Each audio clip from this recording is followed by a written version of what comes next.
উচ্চ মাধ্যমিক ABTA test paper 2024-25-এর যে ইংলিশ পেজগুলি রয়েছে সেই ইংলিশ পেজগুলির মধ্য থেকে এখন 53 এই পেজটির এমসিকিউ, এসএকিউ এবং গ্রামার পার্টের সমাধান দেওয়া হবে। আর বলে রাখবো, আগের যে পেজগুলি সেগুলির সমাধান ইতিমধ্যেই আপলোড করা হয়েছে। ডেসক্রিপশন বক্স এবং এন্ড স্ক্রিনে প্লেলিস্টটি রয়েছে, সেখান থেকে দেখে নিতে পারো। তাহলে চলো এখন 53 পেজের এমসিকিউ, এসএকিউ এবং গ্রামার পার্টের সমাধান। শুরুতে রয়েছে এমসিকিউ প্রশ্ন, প্রোজ পার্ট থেকে শুরুতে রয়েছে the sun in Mussoorie is described as delicious. এরপর রয়েছে অ্যাডভার্সিটি অলওয়েজ প্রেজেন্টস অপরচুনিটিস, এখানে স্পেলিংটা ভুল রয়েছে, অপরচুনিটিস ফর, এরপরে বিয়ের দাগ হবে অ্যান্সার ইন্ট্রোস্পেকশন। এরপরে রয়েছে half nelson is related to, অ্যান্সারটা হবে বিয়ের দাগ রেস্টলিং। এরপরে রয়েছে the bearded wounded man came running, এরপরে অ্যান্সারটা হবে ডিয়ের দাগ অ্যাট ডাস্ক। এরপরে রয়েছে পোয়েট্রি পার্ট থেকে এমসিকিউ প্রশ্ন, and then it is done, here it refers to, এরপরে অ্যান্সারটা হবে ডিয়ের দাগ কিলিং অফ এ ট্রি। এরপরে রয়েছে দি সোলজার স্লিপস, এরপরে বিয়ের দাগ রয়েছে ইন সানলাইট। এরপরে রয়েছে the gold complexion of the sun gets affected, এরপরে বিয়ের দাগ হবে অ্যান্সার ওপেন। এরপরে the grasshopper sings in, এরপরে বিয়ের দাগ হবে অ্যান্সার গ্র্যাসি ল্যান্ড। এরপরে ড্রামা পার্ট থেকে এমসিকিউ প্রশ্ন, the name of the field adjacent to oxen meadows is, এরপরে অ্যান্সারটা হবে বিয়ের দাগ ব্রিচ উডস। এরপরে চুবোকোভ থিংস দ্যাট গেস, এরপরে অ্যান্সারটা হবে a is short in the muzzle. এরপর রয়েছে দি পেশেন্টস অফ নাতাল্লাস fathers grandfather had free access to use the meadows for, অ্যান্সারটা হবে বিয়ের দাগ 40 ইয়ার্স। এরপর রয়েছে he is old and as ugly as worn out cab horse, here he is, এরপরে অ্যান্সারটা হবে এ গেস। এরপর দুইয়ের দাগে প্রোজ পার্ট এবং পোয়েট্রি পার্ট থেকে এসএকিউ প্রশ্নগুলি রয়েছে, এগুলি খাতায় লিখে দেখাচ্ছি। প্রথমে প্রোজ পার্ট থেকে এসএকিউ প্রশ্নে শুরুতে রয়েছে we will soon be at your station, what is the station spoken of here. তো বলছে এখানে যে স্টেশনের কথা বলা হয়েছে সেই স্টেশনের নামটা কি বা কোন স্টেশনের কথা বলা হয়েছে। অ্যান্সারটা in the above line the Saharanpur station where the narrator's co passenger girl will get down is spoken here. তো বলছে এই যে ওপরের লাইনে যে স্টেশনটার কথা বলা হয়েছে সেটা হচ্ছে সাহারানপুর স্টেশনের কথা বলা হয়েছে, যেখানে ওই ন্যারেটরের যে সহযাত্রী মেয়েটি সে নামবে। এরপরে দুইয়ের দাগে রয়েছে what is the advantage of adversity, অ্যাডভার্সিটির সুবিধাটা কি না, adversity always presents opportunities for introspection, এটা হচ্ছে বইয়েরই একটা ডিরেক্ট লাইন রয়েছে, খুব সুন্দর একটি লাইন। এরপরে রয়েছে what safe remark did the narrator make about the girl, তো ন্যারেটর কি নিরাপদ মন্তব্য ওই মেয়েটা সম্পর্কে করেছিল। অ্যান্সারটা হচ্ছে the narrator told the girl that she had an interesting face, this was the safe remark that the narrator made about the girl. তো বলছে ন্যারেটর মেয়েটাকে বলেছিল যে তার খুব একটি আকর্ষণীয় মুখমণ্ডল রয়েছে এবং এটাই হচ্ছে নিরাপদ মন্তব্য যেটা হচ্ছে ন্যারেটর মেয়েটা সম্পর্কে করেছিল। এরপরে রয়েছে how was the childhood of Kalam, কালামের যে ছেলেবেলা সেটা কেমন ছিল। According to Kalam his childhood was very secure mentally and emotionally, তো কালামের যে ছেলেবেলাটা সেটা হচ্ছে খুব সুরক্ষিত একটা ছেলেবেলা ছিল, যেটা হচ্ছে ম্যাটেরিয়ালি এবং ইমোশনালি। এরপরে রয়েছে what did Mrs Jones purse contain, মিসেস জোনসের যে পার্সটা সেটাতে কি ছিল। অ্যান্সারটা Mrs Jones purse content everything except hammer and nails, তো মিসেস জোনের যে পার্সটা সেটাতে ছিল হ্যামার এবং নেল বাদে সমস্ত কিছুই ছিল। এরপরে রয়েছে why did the tsar go to the hermit, তো জার এই সন্ন্যাসীর কাছে গিয়েছিল কেন। অ্যান্সারটা the tsar went to the hermit to know the answers of his 3 important questions, তার 3টে গুরুত্বপূর্ণ যে প্রশ্নগুলো ছিল তার উত্তর পাওয়ার জন্য বা উত্তরের জন্য সে হারমিটের কাছে গিয়েছিল। এরপর রয়েছে how did Roger look like, রজারকে দেখতে কেমন ছিল।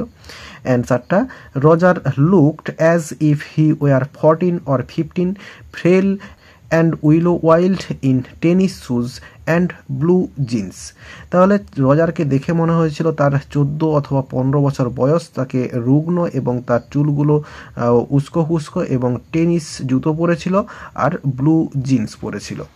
এরপর রয়েছে why was the bearded man attacked by the bodyguard of the jar.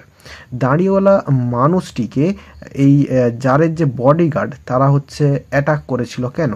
অ্যান্সারটা the bearded man came to kill the tsar when the tsar's bodyguard, এখানে দি এক কথাটা দিলে ভালো হয়, when the tsar's bodyguard knew this they attacked হিম।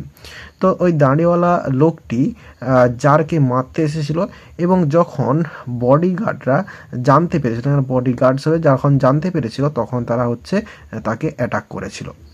এরপরে রয়েছে পোয়েট্রি পার্ট থেকে এসে কিউ প্রশ্ন। প্রথমে রয়েছে how can a tree be killed ultimately. একটি গাছ আলটিমেটভাবে বা হচ্ছে অবশেষে মারা যায় কখন বা মারা যেতে পারে কখন? অ্যান্সারটা pulling out the roots of the tree from earth and scorching and choking it in the sun and air kills the tree ultimately. তো গাছের শিকড়কে যখন মাটি থেকে বের করে তাকে রোদে এবং বাতাসে শুকনো করা হয় তখন হচ্ছে গাছটা আলটিমেটলি বা অবশেষে মারা যায়।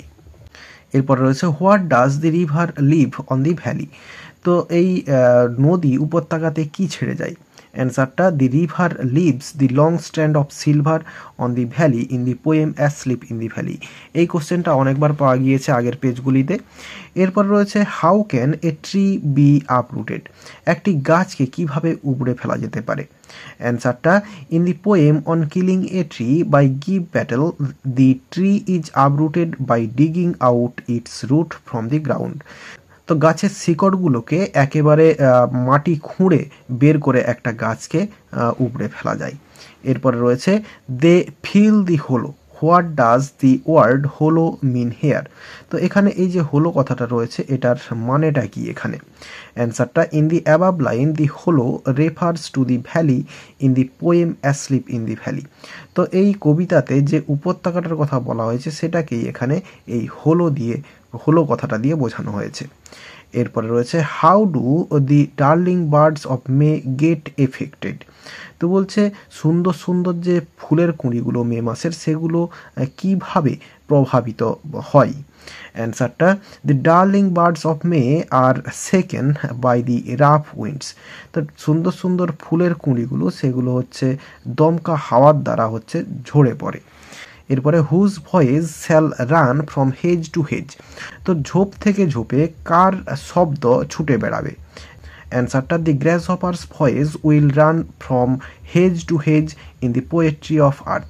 তাহলে গ্র্যাস হপারের যে আওয়াজ সেটাই শোনা যাবে। তো হুজ ভয়েসের জায়গায় দি গ্র্যাস হপার্স ভয়েস লিখে দিলে অ্যান্সারটা হয়ে যাবে। এরপর রয়েছে so long lives this and this gives life to the. বলছে হোয়াট ডাজ দিস ইন্ডিকেট। তো বলছে এই যে দিস এটা কোন জিনিসটাকে বোঝানো হয়েছে? অ্যান্সারটা in the অ্যাবাব line this indicates to the verse sonnet 18। অর্থাৎ এই যে সনেট 18 কবিতাটি সেটাকেই এখানে ইন্ডিকেট করা হয়েছে এই দিস কথাগুলি দিয়ে। এরপর রয়েছে who sings among the grassy hills. তো এই গ্র্যাসি হিলসে কে গান করে? অ্যান্সারটা in winter the cricket sings among the grassy hills. Cricket গান করে। এরপরে গ্রামার পার্টে যেগুলো রয়েছে সেগুলো আমরা দেখে নেব। ডুয়েস ডাইরেক্টেডে 55 পেজে এটা রয়েছে। বলছে are you going all the way to there? I আক্সড। এটা হচ্ছে ন্যারেশন চেঞ্জ করতে দেওয়া রয়েছে। তো ইন্টারোগেটিভ সেন্টেন্সে রয়েছে তো আই আক্সড বসে গেল। এরপরে ইয়েস নো কোশ্চেন্স থাকার জন্য ইফ বসলো লিঙ্কার। এরপরে এই যে ইউ হচ্ছে মেয়েটা, তাহলে এখানে সি হবে, টেন্স চেঞ্জ হয়ে যাবে, ওয়াজ গোয়িং হবে, এরপরে যা আছে পুরোটা বসে যাবে। অ্যান্সারটা হলো আই আক্সড if she was going all the way to Dehra. এরপরে রয়েছে do you need somebody to go to the store. এটা হচ্ছে ভয়েস চেঞ্জ করতে দেওয়া রয়েছে। অ্যান্সারটা হচ্ছে দেখো is somebody needed to you to go to the store. এরপর রয়েছে he received none but common folk. এটা হচ্ছে অ্যাসার্টিভ সেন্টেন্স রয়েছে। তো এখানে এই যে নান বাট কথাটা রয়েছে এর জায়গায় শুধুমাত্র অনলি লিখে দেওয়া হবে। তাহলে he received only common folk. এরপরে রয়েছে there was a very old mosque in our locality where my father would take me for evening prayers. এটা হচ্ছে স্প্লিটিং করতে দেওয়া রয়েছে। প্রথমেরটা করব there was a very old mosque in our locality, এবং তারপরে 2 নাম্বার সেন্টেন্সটা করব my father would take me for evening prayers. তো টুক বি এরপরে দেয়ার কথাটা লিখে দিলেও অসুবিধা হবে না। এরপরে রয়েছে but I knew she wore slippers. এটা হচ্ছে কমপ্লেক্স সেন্টেন্স করতে দেওয়া রয়েছে। তো অ্যান্সারটা but I know that, sorry এখানে নিউ হবে, but I knew that she wore slippers. এরপরে রয়েছে he is as ugly as a worn out cab horse. এটা হচ্ছে কম্পারেটিভ ডিগ্রি করতে দেওয়া রয়েছে। তাহলে দুজনের মধ্যে তুলনা রয়েছে হি এবং হচ্ছে এ ওর্ন আউট ক্যাব হর্স। তাহলে এই শেষের যে জিনিসটা রয়েছে সেটা শুরুতে আসবে এ ওর্ন আউট ক্যাব হর্স, এরপরে ভার্ব এবং নেগেটিভ নেই, নেগেটিভ আসবে একটা। এরপরে আগলি, এর হচ্ছে কম্পারেটিভ ডিগ্রি আগলিয়ার, এরপরে দ্যান বসবে এবং হিটা শেষে এসে বসে যাবে। তাহলে অ্যান্সারটা হলো a worn out cab horse is not uglier than he. এরপরে বিয়ের দাগে রয়েছে আর্টিকেল প্রিপোজিশন। এটা হচ্ছে 3 কোশ্চেন থেকে রয়েছে এবং তারপরে যে এরর কারেকশানটা রয়েছে এটা রয়েছে দি আইজ হ্যাবিট থেকে। তোমরা টেক্সট বই থেকে এগুলো পেয়ে যাবে। আর এরই সঙ্গে সঙ্গে এই পেজটির সমস্ত এমসিকিউ, এসএকিউ এবং গ্রামার পার্টের সমাধান দেওয়া হয়ে গেল। আশা করি বোঝাতে পারলাম। ভিডিওটি ভালো লেগে থাকলে একটি লাইক করো এবং বন্ধুদের মধ্যে শেয়ার করো, এবং আমার এই চ্যানেলে নতুন হলে চ্যানেলটি সাবস্ক্রাইব করে পাশে থাকা বেল আইকনটি প্রেস করার পরে ভিডিওগুলি সবার আগে পাওয়ার জন্য। এই ভিডিওতে এতটাই দেখাবে, নেক্সট ভিডিওতে ভালো থাকো সবাই, ধন্যবাদ।